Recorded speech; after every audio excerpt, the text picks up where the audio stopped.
Hola hermanos, bendiciones. Llegamos a la clase número 3 de Teología Bíblica del Nuevo Testamento.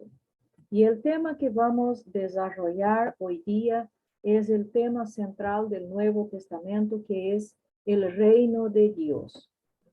El término reino de Dios se encuentra 52 veces en el Nuevo Testamento. Reino de los cielos se encuentra 31 veces y la palabra reino 138 veces. Entonces, como ustedes pueden observar, es una expresión, una palabra bastante recurrente en el Nuevo Testamento. El Nuevo Testamento habla de las buenas nuevas del reino, el reino y la justicia de Dios, del Hijo del reino y de la palabra del reino. Jesús habló de su reino. Los apóstoles y discípulos predicaban el evangelio del reino de Dios. Los términos reino de Dios y reino de los cielos son intercambiables. Mateo 4:17 dice que Jesús empezó a predicar diciendo: arrepentíos porque el reino de los cielos se ha acercado. Mateo 1:15, que habla del mismo episodio, dice que Jesús habló del reino de Dios. El reino de Dios se ha acercado. ¿Por qué estas diferencias entre las expresiones reino de los cielos y reino de Dios? Los judíos en general, incluso hoy día, no pronuncian el nombre de Dios. El nombre de Dios es tan sagrado para ellos que no puede ser pronunciado. Entonces, para hablar de Dios, utilizan palabras sinónimas o que tengan un sentido que haga entender que se está hablando de Dios. Mientras que Marcos estaba hablando para los romanos, entonces no había ningún problema en hablar utilizando el término reino de Dios. En Mateo 5:3, Jesús habla del reino de los cielos, pero cuando Lucas habla del mismo acontecimiento que está registrado en Lucas 6:20, él utiliza la expresión reino de Dios. ¿Por qué entonces Mateo habla del reino de los cielos? Si Lucas y Marcos hablan reino de Dios. Probablemente porque él dirigía su evangelio a los judíos. Estás hablando de Mateo. Los judíos pronunciaban raramente la palabra Dios. Se servían de sinónimos como cielos, cielo o otros sinónimos. El cielo es la residencia de Dios, el asiento de la autoridad de Dios. Ellos utilizaban la palabra cielo un poco como nosotros hablaríamos de Londres, París, Berlín, Washington, como sinónimos del poder gubernamental. Reino es traducido de la palabra griega basileia y habla del poder, autoridad real, realeza, dignidad real y por supuesto de un reino. Un rey es una persona que tiene soberano y supremo poder. Real habla de lo que es propio de un rey. La realeza habla de la dignidad o de la función de un rey. Un reino es el territorio sumiso a la autoridad de un rey. La gran diferencia es que cuando se trata del reino de Dios y de la persona del rey, que es Jesús, está hablando de un gobierno, de una autoridad que es absoluta. Mientras que cuando habla de gobiernos humanos, que son aquí de este mundo, las autoridades de los países, es un gobierno relativo. La palabra griega basileia también es traducida en nuestras Biblias por la palabra reinado, que significa poder absoluto o el ejercicio del poder. El término habla del lugar donde reina Dios, donde su voluntad es respetada y consumada. Actualmente el reino de Dios es invisible, pero es real. Cuando el rey vuelva, el reino de Dios será visible y universal. La entrada en el reino es por el arrepentimiento y por la fe en Cristo, por el nuevo nacimiento. Así como una persona se torna, es ciudadano de un país, también para ser parte del reino de Dios, debe nacer de nuevo. Por eso, si no hay nuevo nacimiento, la persona no hace parte del reino de Dios. Los evangelios se ocupan del rey y su reino. En otras palabras, se ocupa de cristología y de escatología. La presentación del rey. Si el rey y el reino son los temas proeminentes en los sinópticos, no es sorprendente encontrar una genealogía al inicio del registro.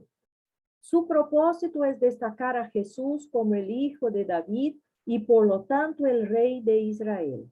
Para hacer esto, la primera división de la genealogía termina con David y la segunda empieza con su nombre. Así, la atención del lector es inmediatamente enfocada en David, quien es el único en la genealogía en ser llamado el rey. Aquí está hablando en el caso del Evangelio de Mateo. Ya se ha hecho constar que el contenido de la genealogía de Mateo es diferente de la de Lucas. La primera contiene solo 41 nombres, mientras la segunda contiene 74. Lucas va de regreso hasta Adán, mientras Mateo traza el origen del rey desde Abraham. El derecho del rey es, por lo tanto, cuidadosamente guardado y claramente presentado. Ese derecho al trono nunca fue disputado durante el tiempo de la vida terrenal de Jesús, sobre la base de que hubiese alguna duda tocante a su descendencia de David. La prominencia del rey David y la legalidad sustanciada por las genealogías enfatizan el carácter real de las genealogías. El tema secundario de los sinópticos, el de la salvación de los gentiles, está implicado en ambas genealogías. En Mateo se ve en la conexión de Jesús con Abraham y el pacto abrahámico, el cual prometía bendición a todas las naciones en la simiente. En Lucas se ve en el trazo de la genealogía desde Adán. Entonces, el objetivo de las genealogías no es simplemente evidenciar, mostrar el linaje de David, que él era rey por derecho, que él era descendiente de David, etcétera, etcétera, sino también mostrar la universalidad de la salvación que este rey vino a traer al mundo. El arreglo de nombres hecho por Mateo incluye a los de 4 mujeres.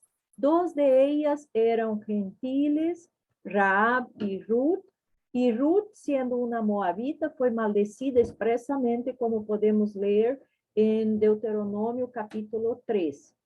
3 de las 4 mujeres eran reconocidas pecadoras: la fornicación de Tamar, la prostitución de Rahab y el bien conocido pecado de Betsabé. Aún su inclusión en la genealogía del Mesías es una muestra del triunfo de la gracia de Dios, de cómo la gracia de Dios puede alcanzar a todas las personas. La genealogía de Jesús apunta a la salvación de los gentiles y a la gracia de Dios. Y una cosa bastante interesante es que por lo general, cuando se habla de genealogías, no se menciona el nombre de las mujeres o de las madres. La genealogía por lo general es trazada por la línea del padre. Pero observamos que cuando se trata de Jesús aquí, encontramos exactamente algunas mujeres, 4 mujeres mencionadas en su genealogía. Y una cosa bastante interesante es que desde el tiempo del cautiverio, después del cautiverio, la genealogía de los judíos es trazada por la línea de la madre. Entonces, si uno se dice judío, si su madre fuera judía, entonces él es considerado judío.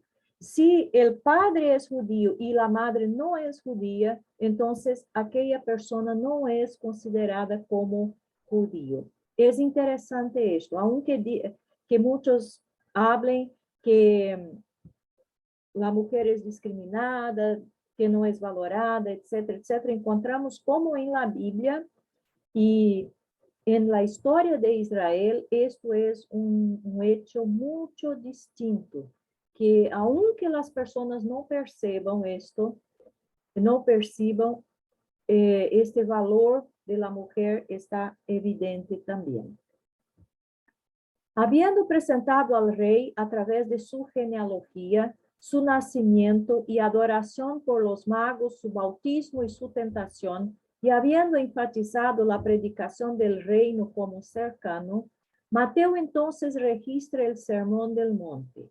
El Sermón del Monte trata de la ética y la moral del reino. ¿Y en qué esto contrasta con la ley de Israel? ¿En qué esto se diferencia de la ley que los judíos practicaban? Exactamente en que los fariseos, saduceos y todas las otras autoridades hacían mucho énfasis en la letra, en la práctica, simplemente de una forma muy mecánica. Y lo que Jesús hace entonces, como él mismo dijo, él no vino para abolir la ley, para cancelar la ley, él vino para cumplir la ley. Y lo que Jesús exactamente muestra a estos hombres y a esta generación era el espíritu de la ley. ¿Cuál era el objetivo de la ley? Entonces, por eso Jesús va más allá de la ley y les muestra que la ética del reino de Dios y la moral del reino de Dios es mucho más profunda do que el simple cumplimiento de algunas reglas que estaban en la ley. El reino también es presentado por las parábolas, que enfatizan distintos puntos del reino. Cada parábola empieza con la expresión, el reino de los cielos es semejante. Esto podemos constatar en el capítulo 13 de Mateo. ¿Por qué parábolas? En Mateo 13, de 10 hasta el 13, podemos encontrar que los discípulos mismos preguntaron a Jesús por qué él estaba hablando por medio de parábolas.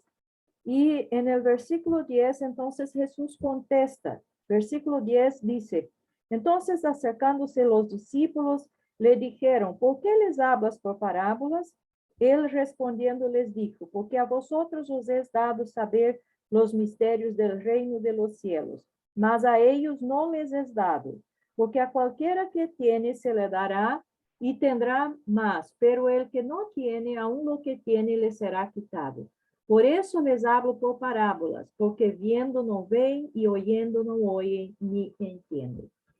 Entonces, Jesús estaba claramente, explícitamente hablando a sus discípulos que él hablaba por parábolas exactamente para que no todos entendieron lo que él estaba hablando, que el privilegio de entender lo que Jesús estaba diciendo estaba siendo concedido a un grupo específico de personas y no a todos.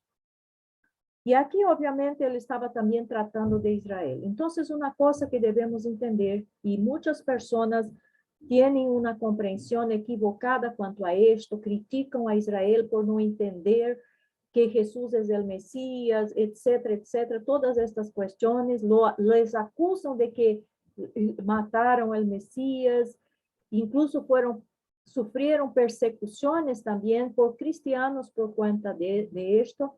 Pero en verdad nosotros tenemos que alabar a Dios por el hecho de que Israel no tenga entendido esto en el tiempo de Jesús y aún hoy día no entiende claramente este hecho. ¿Y por qué esto? Porque para que nosotros, los gentiles, el tiempo de los gentiles pueda cumplirse, para que el mundo pueda escuchar y creer en este rey de este reino y hacer parte de este reino. Va a llegar el momento en que los judíos e Israel van a tener sus ojos abiertos y van a entender todo lo que ahora y desde los tiempos de Jesús no pueden entender. Entonces es por un propósito de Dios. Hablaba por parábolas para que no todos entendieran lo que él estaba hablando. Era un privilegio y aún hoy es un privilegio a un grupo específico de personas para lograr la salvación. Aquí está el texto, nos vamos a leer otra vez, ya leemos. Vamos entonces a ver las parábolas del reino. Primero, la parábola del sembrador. Muchos no entienden la palabra del reino. La palabra del reino fructifica en pocos corazones. Según esta parábola, 25% de las personas. El reino no es para todos. La otra parábola es la parábola, la segunda, del trigo y la cizaña. El enemigo intentará descalificar el reino sembrando cosas falsas. El tiempo de la siega marcará la diferencia de quién es de hecho del reino. El Señor conoce quién es del reino y es difícil discernir la diferencia. Si usted conoce trigo y conoce cizaña, vas a concluir que cuando uno mira estos dos tipos de planta, va a pensar que es la misma cosa. Son muy semejantes, muy parecidos. ¿Y cuál es la diferencia? Exactamente que el trigo tiene frutos, tiene semillas, mientras que la cizaña no tiene frutos, es vacía, seca. Entonces, esta es la diferencia. Y Dios conoce quién es trigo y quién es cizaña. La tercera es la parábola de la semilla de mostaza. Parece pequeño e insignificante, pero crece y se torna grande, capaz de acoger a muchos. La cuarta es la parábola de la levadura. Es invisible, pero causa efectos visibles. Tiene gran poder de influencia. La quinta es la parábola del tesoro escondido y la perla de gran precio. Son dos pequeñas parábolas, pero que tienen el mismo sentido. El reino es muy valioso y requiere que se deje todo por él. O sea, hay una necesidad de renuncia absoluta. Es imposible ser parte del reino de Dios y parte del reino del mundo. O uno es del reino de Dios o es del reino del mundo. Entonces, para ser parte del reino de Dios se requiere renuncia absoluta, muerte. Uno tiene que morir y nacer de nuevo y entonces hacer parte del reino de Dios. La sexta parábola es la parábola de la red. Como del trigo y la cizaña, no todos son del reino. Habrá un momento de separación. Todas las parábolas demuestran que el reino es presente y futuro, es abstracto y concreto. Contrario a los sinóticos, el reino de Dios no es un vocábulo muy común en Pablo. Stewart opina que el motivo de la pausidad del reino de Dios en Pablo es porque Pablo se dio cuenta de que los gentiles no habrían entendido el concepto. Sin embargo, el concepto mismo recurre en Pablo bajo otro vocabulario. La palabra reino ocurre 14 veces en Pablo, todos en referencia al reino de Dios. 8 veces ocurre como reino de Dios, 3 veces como su o tu reino y una vez como reino de Cristo. Aunque Pablo utiliza el verbo reinar 11 veces, apenas 2 de ellas refieren-se al reinado de Jesús, que son exactamente 1 de Coríntios 15, 25 y 1 de Timoteo 6, 15. Rey de los que reinan. Otras 6 veces se refieren al poder que el pecado, la gracia y la muerte tienen para controlar y influenciar la vida del individuo. Entonces, mi sugerencia es que usted pueda leer estos textos y va a se dar cuenta de que Pablo utiliza exactamente ese término. No reine el pecado en vuestro cuerpo, etcétera, etcétera. No reine la muerte, o a dónde reinó la muerte. Entonces, él utiliza esta palabra en un sentido del poder, el control que el pecado, la muerte y también la gracia de Dios tiene de influenciar la vida del individuo.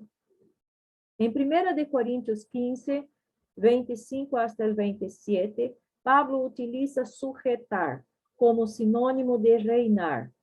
Este sentido explica tanto los usos en Romanos 5 y 6 como el uso en 1 de Corintios capítulo 15. Sorprendentemente, Pablo usa el sustantivo rey apenas 4 veces, y apenas 2 de ellas se refieren a Jesús, en estos textos que ya mencionamos anteriormente. Mucho más común es el vocábulo Señor para referirse al rey del reino de Dios. El reino de Dios en Pablo parece ser sinónimo de cristianismo o a la vida cristiana. Existe también un uso escatológico del término de parte de Pablo. En 2 de Timoteo 4:1 y 18, Pablo habla del reino como algo que debería venir, o sea, en el futuro aún. Es aparente que Pablo considera que parte del papel del reino es sujetar a todos bajo los pies del Señor. Y cuando esto se haya hecho, Cristo entregará el reino al Padre. En resumen, el contenido del reino en Pablo bajo 4 temas. Lo que el reino no es, la herencia futura del reino, el reino como meta del trabajo misionero y el reinado futuro. Entonces, Pablo trata del reino de Dios enfocando estos 4 aspectos, aunque no hable explícitamente, tanto cuanto los evangelistas hablaron y utilizaron el término. Vemos que Pablo trata este tema, pero de una forma distinta. Aunque el concepto de reino y reinado no recibe un tratamiento comprensivo en Pablo, el rey es tratado en detalle. El problema de Jesucristo en Pablo parte de la observación que en los evangelios Jesús es el Mesías, pero en Pablo Jesús es más bien Señor. ¿Y por qué esta distinción? Porque Pablo estaba hablando y escribiendo a iglesias que estaban en territorios del Imperio Romano y que no estaban en Israel específicamente. Y entonces, ¿qué pasaba?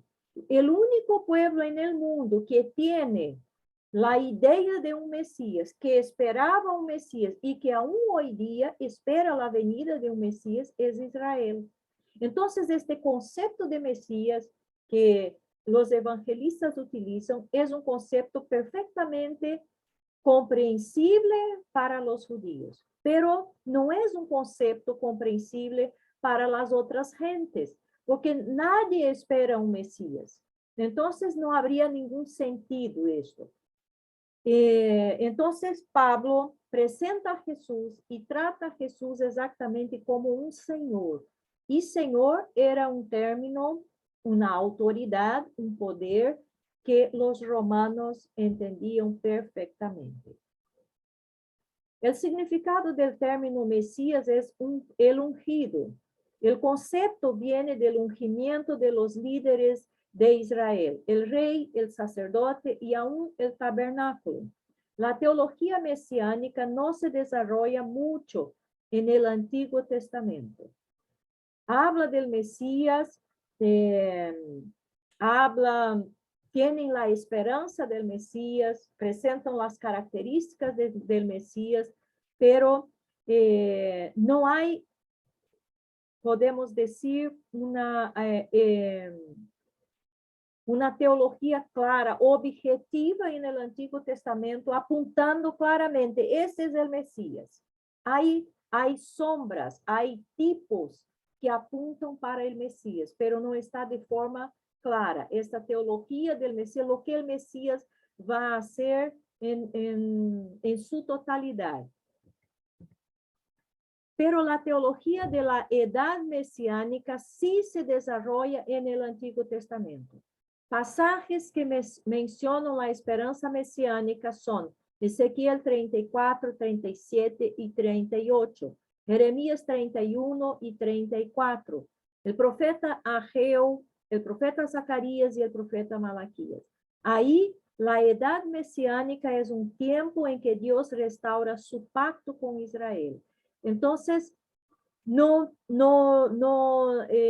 deja evidente el Antiguo Testamento quién es exactamente esta persona que es el Mesías, ¿cierto?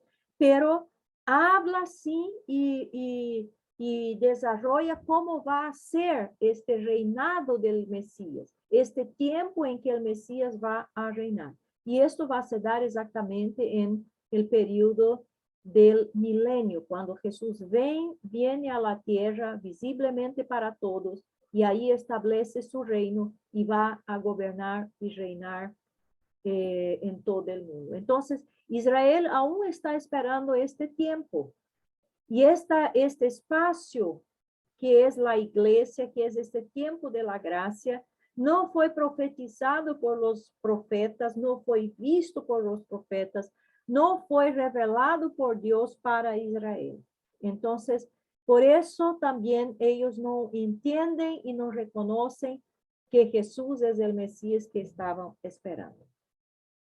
Durante el tiempo davídico y hasta el exilio, el Mesías no es divino, sino un humano ungido por Dios. Su función primordial es de redentor de Israel, en el sentido físico mismo, humano y político.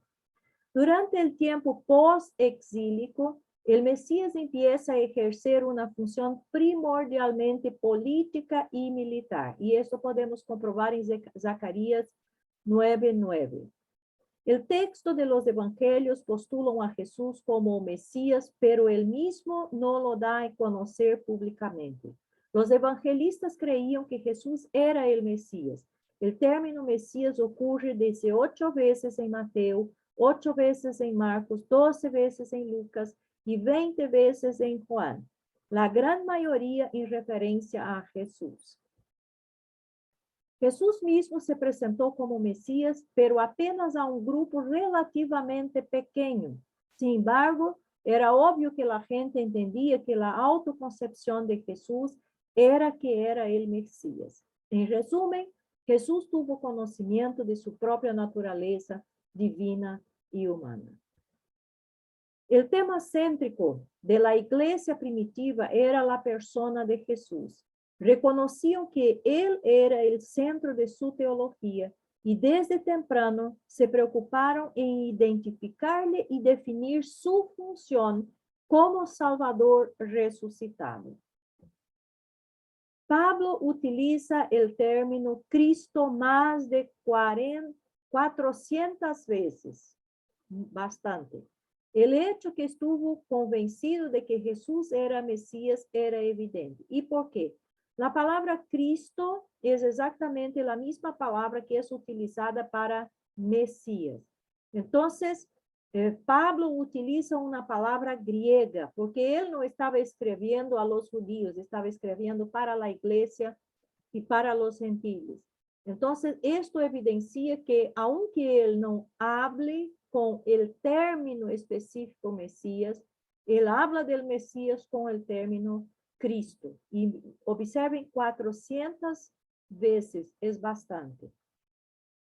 Un punto básico para Pablo es el reconocimiento de Cristo como Señor. Note que Maranata, en 1 Corintios 16:22, representa una oración pascual antigua que significa ven, Señor. Entonces, esta expresión, él sacó exactamente de una oración antigua hecha por los judíos. Y esta expresión, sabemos, significa ven, Señor. Note también las fórmulas confesionales como Romanos 10:9, pero el dato mayor es el uso de Señor, Señor Jesús, nuestro Señor, etc. En Pablo, más de 260 veces él utiliza el término Señor para referirse a Jesús. Pablo también presenta a Jesucristo como Dios. En Romanos 9:5 y Tito 2:13, él dice, Dios nuestro Salvador, se refiriendo a un solo individuo. Jesucristo como Salvador. Pablo utiliza el término Salvador a menudo, pero no demasiado. Más importante aún es el concepto paulino de la obra salvífica de Jesús. La palabra soteria, que es la expresión griega para salvación, ocurre 19 veces en Pablo. La muerte de Cristo en el pensamiento paulino. Vamos a entender cuál era el significado de esto. La expiación como victoria, teoría del precio de rescate. El concepto básico es que la cruz proveyó una victoria sobre Satanás y rescató la humanidad de esclavitud a él. Y ahí están las referencias donde usted puede comprobar este sentido de la expiación, la muerte de Jesús como una victoria contra la esclavitud del enemigo. Expiación como compensación al Padre, teoría de satisfacción. En la teoría de satisfacción, el problema básico del hombre es que no cumplió el propósito por lo cual fue hecho por Dios. Fue hecho para servir, amar y relacionarse con Dios. Y el hombre no lo hizo. Dios demandaba satisfacción del hombre, pero el hombre no lo pudo dar. Solamente Dios puede satisfacer a Dios. Pero si iba a satisfacer a Dios por lo que el hombre había hecho, tenía que hacerse por un hombre. Por eso la encarnación era una necesidad lógica y la muerte del Dios encarnado, el fin lógico de su existencia. La expiación como demostración del amor de Dios, teoría de influencia moral. El problema básico del hombre era que temía a Dios y era ignorante del propósito de Dios en su vida. La muerte de Cristo mostró esto al hombre. La muerte de Jesús afectó al hombre en vez de Dios. El pecado es una enfermedad de la cual el hombre debe ser sanado. La muerte de Jesús era el punto climático de su vida de amor. Su muerte abre al hombre 3 posibilidades. La posibilidad de abertura hacia Dios, la posibilidad de un arrepentimiento profundo y sincero por su pecado y la posibilidad de aprender del sacrificio de Jesús. La expiación como sustitución penal, también teoría reformada. Los reformadores consideran que en la cruz Cristo fue un sustituto por el hombre. Se basan en 3 naturalezas. Primero, la naturaleza de Dios, Él es perfecto y santo. Segundo, la naturaleza de la ley. La ley es la forma en que el hombre se relaciona con Dios. El pecado es violación de la ley divina. El pecado trae como resultado separación de Dios. Y tercero, la naturaleza del hombre. El hombre es depravado totalmente. Él no puede hacer nada para reconciliarse con Dios. Dios tiene que hacerlo a favor del hombre. El centro de la teoría de sustitución penal es la encarnación. Jesús es a la vez Dios y hombre. Como hombre puede morir como hombre y en lugar de otro hombre. Como Dios no tiene que morir y así su muerte puede ser expiación por la humanidad. La muerte de Jesús es a la vez un sacrificio como en el Antiguo Testamento, una propiciación para aplacar la ira de Dios, una sustitución en que Cristo muere en lugar del pecador, una reconciliación por la cual el hombre es restaurado a una relación con Dios.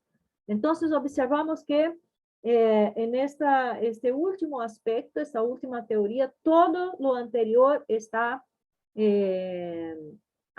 contemplado, está ahí explicado. La expiación como ejemplo, esta por supuesto no es una teoría paulina, esta es una otra teoría para que podamos entender la teoría paulina. Es la teoría sociniana. La muerte de Jesús llena la necesidad del hombre de haber un ejemplo del amor de Dios y a experimentar la inspiración de la muerte de Jesús. Es el rechazo a la divindad de Jesús. Entonces, en esta teoría, el único papel de la muerte de Jesús es ser un ejemplo para que el hombre pudiera inspirarse y entonces vivir de una manera agradable en la presencia de Dios, así como Jesús hizo. Entonces, pero no tiene, en esta teoría, la expiación no tiene ningún otro efecto que no servir de ejemplo. Expiación como demostración de la justicia de Dios, teoría gobernatoria. Dios es un Dios santo y justo que ha impuesto al mundo ciertas leyes universales. Él tiene el derecho de juzgar y castigar el pecado del hombre, pero como su característica mayor es amor, no tiene que castigar al hombre. Puede escoger perdonar al hombre y absolverle de su pecado. La pregunta es, ¿cómo lo hace? Dios actúa como gobernador en la expiación.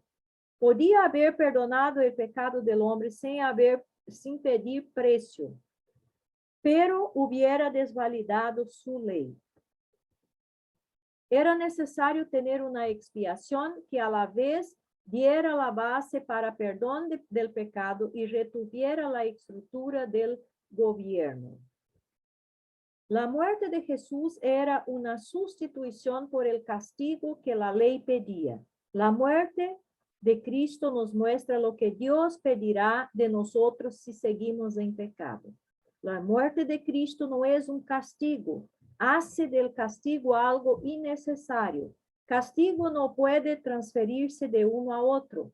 Si castigo se transfiriera, habría una separación entre pecado y culpa. El sufrimiento de Cristo es una demostración del odio que Dios siente hacia el pecado.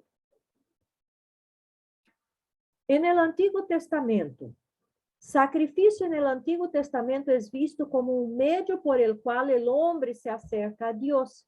No es como el sacrificio pagano, que es primordialmente una propiciación para aplacar un Dios airado. El sacrificio del Antiguo Testamento es primordialmente una norma del pacto que provee. El hombre que ha roto el pacto con una forma de entrar en relaciones buenas con Dios. O sea, por medio del sacrificio, él vuelve a entrar en esta relación con Dios. El hombre que quiere agradar a Dios con una forma aceptable de expresar su gratitud. El judaísmo precristiano. No hay cambio básico en el concepto del sacrificio ni expiación en el judaísmo precristiano. Sigue el mismo concepto del Antiguo Testamento. Pablo entonces concluye diciendo: el que no eximió ni a su propio Hijo, sino que le entregó por todos nosotros, Cristo nos redimió de la maldición de la ley, habiéndose hecho maldición por nosotros, a fin de que en Cristo Jesús la bendición de Abraham viniera a los gentiles. Con estas palabras, Pablo hace un resumen del papel que tiene y la importancia que tiene el sacrificio expiatorio de Jesús. Fue requerido por Dios. Dios ofrece su propio Hijo como sacrificio, entrega su propio Hijo como sacrificio por los hombres. Cristo nos redime de la maldición de la ley, porque quien transgride la ley está bajo maldición. Y cómo él hace eso, habiéndose hecho maldición por nosotros, o sea, tomando la culpa de la transgresión de la ley, a fin de que en Cristo Jesús, la bendición de Abraham creyó en Dios, entonces esta bendición pueda llegar a todos los gentiles. Entonces, para Pablo, el concepto de expiación para la salvación del hombre es un concepto importantísimo y que es imposible que se ignore. Entonces, aquí finalizamos esta clase de hoy día tratando del tema del reino de Dios y nos vemos en la próxima clase. Bendiciones.